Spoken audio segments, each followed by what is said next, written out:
कोमल बोली, आचार्य जी आप अब आए?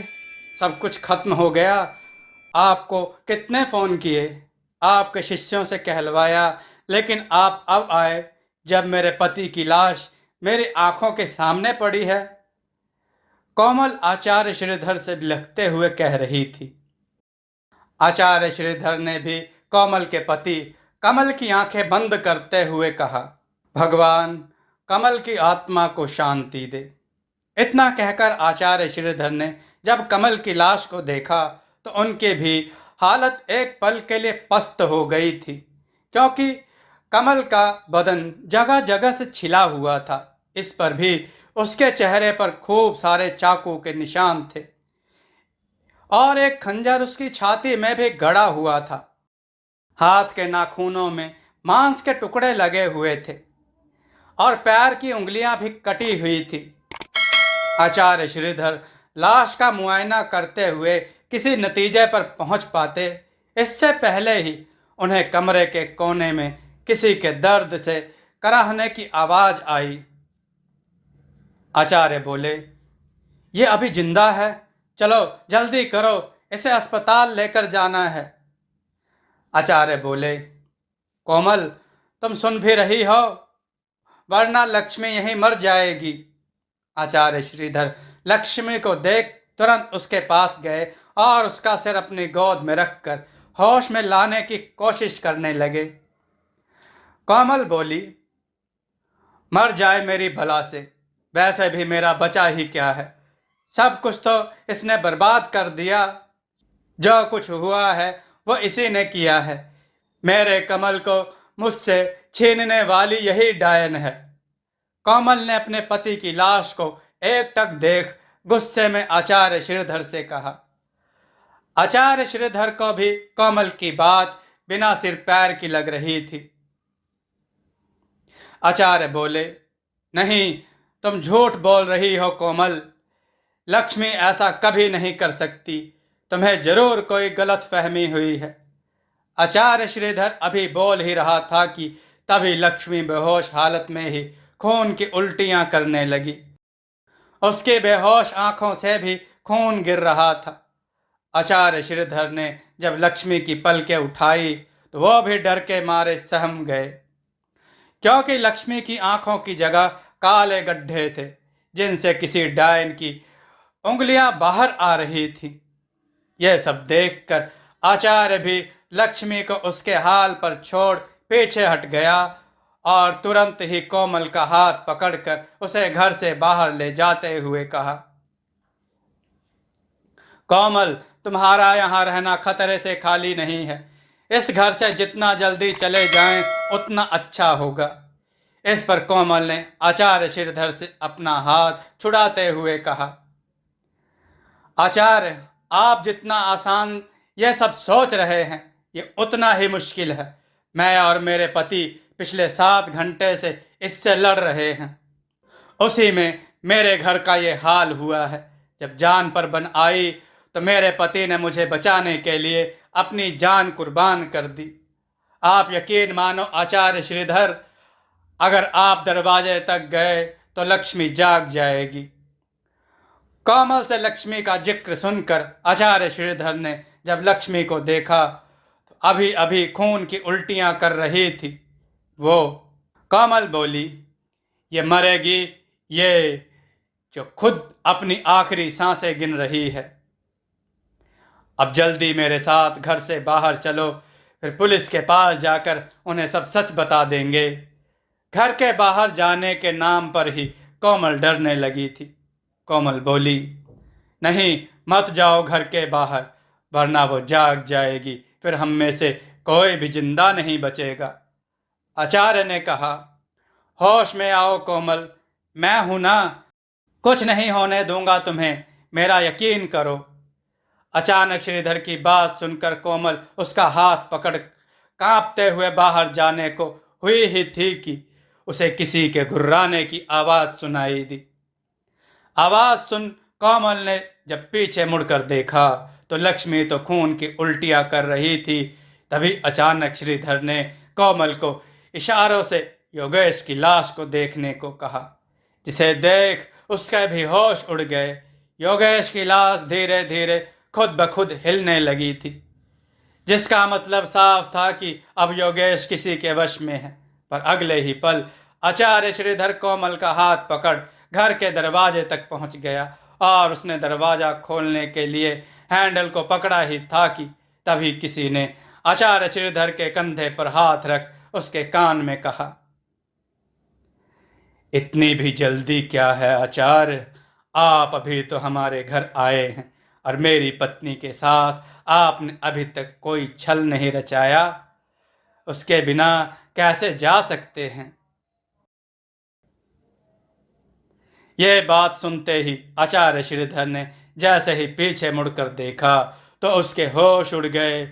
उसके कंधे पर हाथ रखने वाला कोई और नहीं बल्कि पति कमल था। कमल का चेहरा अब पहले से और खूंखार और डरावना हो गया था। उसके चेहरे पर जो कटे हुए निशान थे उनसे अब कीड़े निकल रहे थे, जिन्हें देख आचार्य श्रीधर की रूह कांप गई। पर इससे पहले वो कुछ समझ पाता, कमल ने आचार्य श्रीधर को गर्दन से पकड़ हवा में उठा दिया। अपनी आंखों के सामने सब कुछ होता देख कोमल कमल के पैर पकड़ गिड़गिड़ाने लगी। कोमल बोली, आचार्य श्रीधर को छोड़ दीजिए, उन्होंने कुछ गलत नहीं किया। छोड़ दीजिए उन्हें, आपके गुनहगार मैं हूं, आचार्य नहीं। कोमल ने अपनी बात खत्म की ही थी कि कमल ने उसे लात मारकर खुद से दूर छिटका दिया और आचार्य श्रीधर के गले को और जोर से दबाने लगा। आचार्य की आंखों की पुतलियां भी अब फटने को हो गई थीं कि तभी बहुत हिम्मत कर आचार्य ने अपनी जेब से रुद्राक्ष की माला निकाल गले में डाल दी। जैसे ही माला डाली, आचार्य की आंखों की पुतलियां भी अब फटने को हो गई थी कि तभी कुछ हिम्मत कर आचार्य ने अपनी जेब से रुद्राक्ष की माला निकाल कमल के गले में डाल दी। जैसे ही माला डाली, कमल फिर से एक लाश बन गया और आचार्य वापस से जमीन पर आ गिरा। कुछ पल खुद को संभालने के बाद आचार्य श्रीधर ने फिर से दरवाजा खोलने की कोशिश की, पर वो नहीं खुला और एक बार फिर से घर में किसी के दर्द में कराहने की आवाज आने लगी। आचार्य ने आहिस्ता आहिस्ता जब चीजों पर नजर दौड़ाई तो उन्हें कुछ भी ऐसा खास और डरावना नहीं दिखा कि अचानक ही उनकी नजर ठहर गई। उनकी आंखों में आंसुओं का सैलाब उमड़ पड़ा। आचार्य श्रीधर की आंखों के सामने ही कोमल अपनी आखिरी सांसें गिन रही थी। दरअसल हुआ यह था कि योगेश ने जब कोमल को लात मारी, आर पार घुस गई थी। आचार्य बोला, ये कैसे हो गया कोमल? तुम भी अब छोड़कर जा रही हो? आचार्य श्रीधर कोमल के पास बैठ अपना दुख मना रहा था, पर कोमल के चेहरे पर सुकून भरी मुस्कान थी। कोमल बोली, वो कहते हैं ना श्रीधर। कोमल बोली, वो कहते हैं ना श्रीधर, जिनका मिलना नसीब में नहीं होता उन्हें मोहब्बत कमाल की होती है। किसे पता था मेरे जाने के बाद तुम ब्रह्मचर्य जीवन अपना लोगे, मेरे श्रीधर से आचार्य श्रीधर हो जाओगे। पर देखो, शायद हम लोग सच्चे थे, हमारा प्यार सच्चा था, इसलिए तो मरते वक्त मैं तुम्हारा चेहरा देख पा रही हूं। श्रीधर बोला, हमने कुछ गलत नहीं किया है और मैं तुम्हें कुछ नहीं होने दूंगा कोमल, हम अभी अस्पताल जाएंगे। कोमल बोली, नहीं, मुझे पता है मेरा आखिरी समय आ गया है। एक प्रेमिका होने का फर्ज तो मैं सही से निभा नहीं पाई, पर एक पत्नी का फर्ज निभाना चाहती हूँ। मुझे जाने दो श्रीधर, मैं थक गई हूँ प्यार को ढूंढते ढूंढते। पर तुम अभी जिंदा हो और जिंदा बच भी सकते। बस उस डायन के होश में आने से पहले ही उसका गला घोंट कर उसे जान से मार दो। श्रीधर बोला, ये क्या बकवास कर रही हो तुम? वो कोई डायन नहीं है, लक्ष्मी है। वो मरी नहीं है, जिंदा है कोमल। और मैं कोई कातिल नहीं हूं तुम्हारी तरह। मैं लक्ष्मी को अस्पताल लेकर ही जाऊंगा। अपने प्रेमी से खुद को कातिल कहते सुन कोमल मुस्कुराने लगी। शायद अब उसे अपनी गलतियों का एहसास होने लगा था। कोमल बोली, सही कहा तुमने श्रीधर, मैं एक कातिल हूँ। पहले तुम्हारे प्यार का कत्ल किया तो मैं अकेला छोड़ दिया, फिर इस बेचारी लक्ष्मी का, जिसकी वजह से आज तुम्हें यह दिन देखना पड़ा।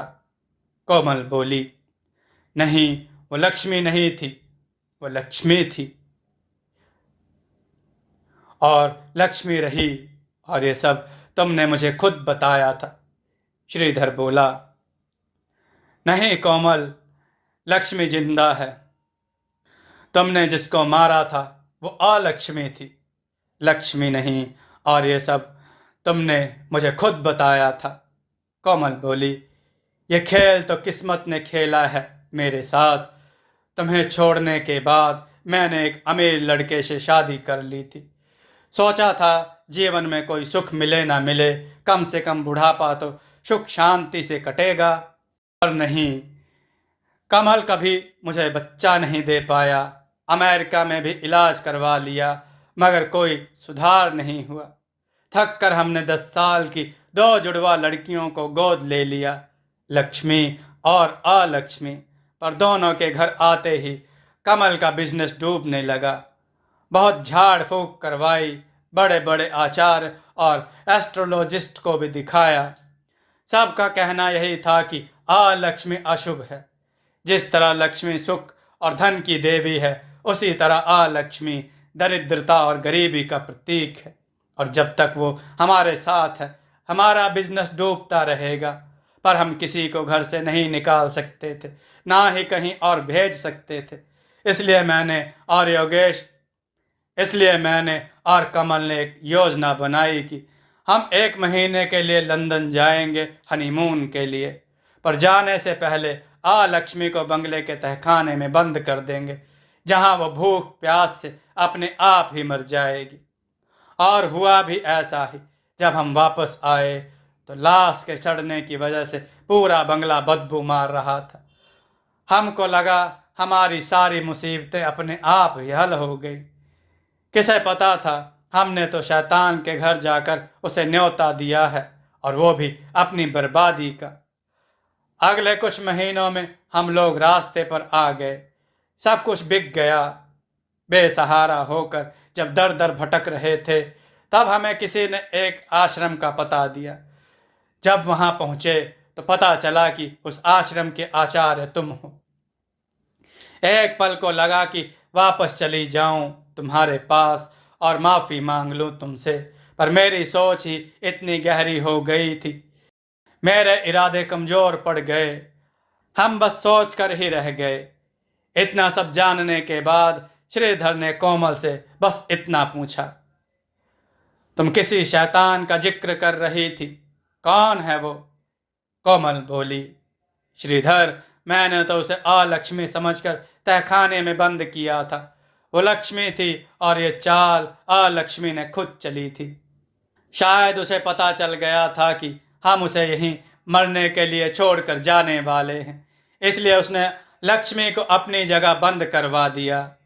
वो बेचारी तड़प तड़प कर मर गई। तुम्हारे सामने जो लड़की खून की उल्टियां कर रही है, वो लक्ष्मी नहीं बल्कि अलक्ष्मी है, जिसके कब्जे में लक्ष्मी की भी आत्मा है और मेरे पति कमल की भी। आचार्य बोले, कब्जे में? भला यह कैसे मुमकिन है? कोमल बोली, मुमकिन है श्रीधर। ना जाने कहां से इस अलक्ष्मी ने काला जादू सीखा, तभी तो उसने लक्ष्मी की आत्मा को अपने वश में किया। मुझे जब इस बारे में पता चला, मैंने उसके खाने में जहर मिला दिया, पर वो भी उसने आधा ही खाया। खा लेती तो शायद मैं विधवा नहीं मरती। जहर का असर कभी भी खत्म हो सकता है, कभी भी होश में आ सकती है श्रीधर। इसलिए बोल रही हूं, गला दबाकर उस डायन को मार डालो।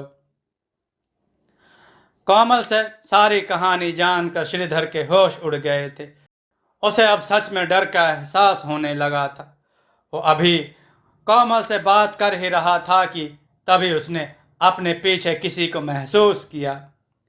श्रीधर ने जब पीछे मुड़कर देखा तो उसके पैरों तले जमीन खिसक गई। लक्ष्मी उसके सामने अपने ही हाथ का मांस नोच नोच कर खा रही थी। वो तुरंत ही अपनी जेब टटोल रुद्राक्ष की माला ढूंढने लगा था, पर वो तो उसने कुछ देर पहले ही योगेश को शांत करने के लिए उसके गले में डाल दी थी। श्रीधर भी समझ गया था कि अब उसकी जान खतरे में है। वो डर के मारे घर से बाहर जाने को हुआ ही था कि तभी अलक्ष्मी ने श्रीधर को गर्दन से पकड़ उसे हवा में उठा दिया। कमल बोली, छोड़ दे डायन, श्रीधर ने तेरा क्या बिगाड़ा है? तेरी बहन को मैंने मारा था, फिर उसकी सजा तुम श्रीधर को क्यों दे रही हो? लक्ष्मी बोली, क्यों? जब अपना कोई तेरी आंखों के सामने मरता है तो तुझे बड़ी तकलीफ हो रही है।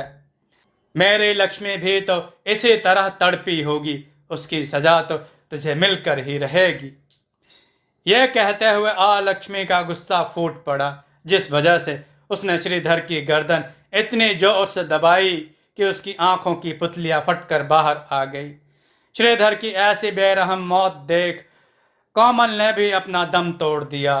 अगली सुबह जब पुलिस तक इस मामले की खबर पहुंची तो उन्हें भी कुछ समझ नहीं आया, पर मामले को रफा दफा करने के लिए उन्होंने कोमल और श्रीधर के कॉलेज की प्रेम कहानी को मुद्दा बनाकर इसे नया मोड़ दिया और जनता को एक नई कहानी सुनाई कि कोमल और श्रीधर के बीच अवैध संबंध थे। और जब ये बात कमल यानी कोमल के पति को पता चली तो उसने इन दोनों को मार दिया और खुद आत्महत्या कर ली। रही बात लक्ष्मी की, तो वो अपनी जवानी एक सरकारी अनाथालय में काट रही है, जहां उसका हालचाल पूछने के लिए बस एक ही जन है, और वो है उसकी बहन की आत्मा लक्ष्मी, जिसे वो आज भी घंटों तक बातें करती है। दोस्तों, आपको यह कथा कैसी लगी? अपने विचार और सुझाव कमेंट में जरूर दें। हमारी कथाओं को लाइक करें, हमारे चैनल को सब्सक्राइब करना न भूलें। हमारी कथाओं को शेयर जरूर करें, जिससे लोगों को अच्छा ज्ञान प्राप्त हो। जय श्री राम भक्तों।